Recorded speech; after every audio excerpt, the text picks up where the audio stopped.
You know when you've lived your entire life and all you really want to do is have one person in front of you on live television, exposed, vulnerable and ready to be humiliated? Oh, goodness, I thought you were talking about me. Lord Sugar is here this morning. Tantrums and tears, that's just their Twitter feud. If you follow them both on Twitter, you will know that all you have for each other is insults. Yeah. Utter contempt. You really do, you just don't get on. No. There's not a kind word spoken. Well, let's make it very clear here.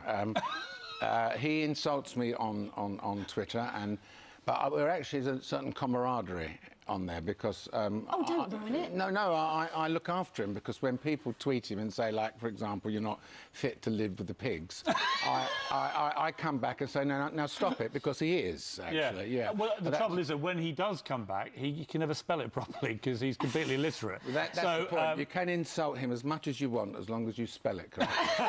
Look, one of the reasons, it's not just because you have a feud with my lovely co-presenter, but also because, of course, it is going to be the final of The Apprentice after Wednesday's infamous, painful interview round. Just 2 candidates left, hoping to get the opportunity to become Lord Sugar's business partner. So... Who's going to win, the half-wit or the quarter-wit? So there's Varna, who has her dating app, and we've got Joseph, who has his plumbing business and wants to franchise it out. Who's going to win, Lord Sugar? Well, you'll have to wait till Sunday to see that, obviously. You know, don't you? I have a, I have a feeling, but, we've got to play out the programme and we've got to talk to them again one more time. There's a big sports story here, and the reason I want to tee this up for you is Jose Mourinho has been fired by Roman Abramovich, right? You were chairman of Tottenham for a decade. Yes. Abramovich has been chairman of Chelsea for a decade. Yes. Right? He had 10 managers in 10 years so far.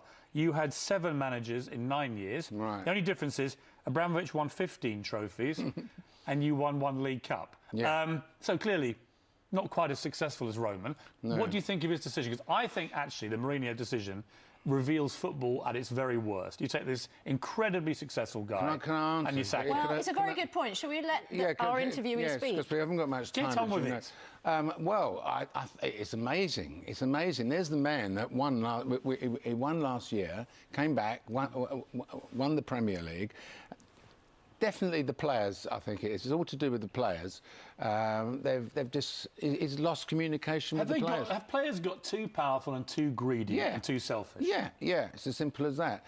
It's as simple as that. When they don't get things their own way, I don't know what it is. I mean, I've never understood all this tactics of 4-4-2, 3-3-1 and all that rubbish, where the guy gets applauded for doing a great job.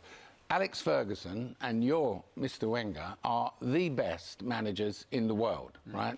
And they ruled, or Ferguson ruled the dressing room, right? And as soon as one of the players got a little bit too cocky, he threw him out.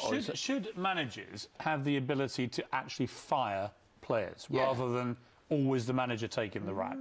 Well, it's too late, you see. The thing is... Is it, though? What about if you put it in the contract? No, if you underperform, we're going to fire you. At the end of the day, Piers, it's all down to the results, OK?